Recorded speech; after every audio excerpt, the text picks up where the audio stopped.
कल देर शाम हमने आपको एक खबर दिखाई थी जिसमें राजौरी में आतंकियों से लोहा लेते हुए हमारे देश के 4 वीर बलिदान हो गए। इसमें से 2 अधिकारी थे और इन्हीं में से एक थे आगरा के शुभम गुप्ता, जो 9 पैरा एसएफ में कैप्टन थे। कैप्टन शुभम गुप्ता को सेना की वर्दी पहनने का बचपन से ही जुनून रहा।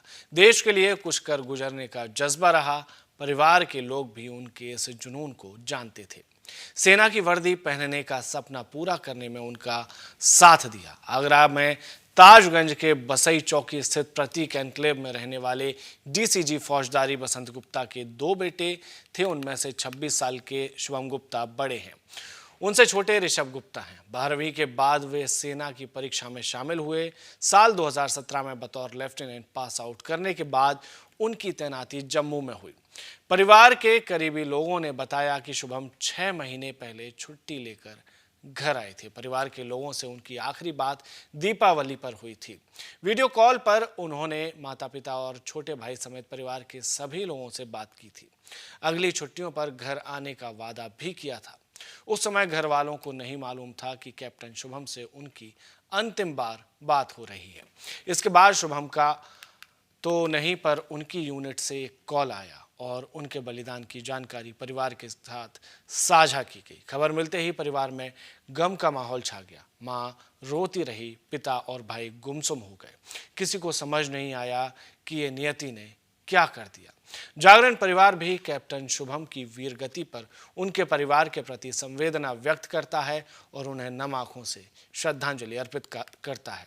और क्या कहा है ऋषभ गुप्ता, यानी कि जो शुभम गुप्ता के छोटे भाई हैं, उन्होंने अपने भाई की वीरगति पर क्या कहा है वो भी आपको सुनाते हैं।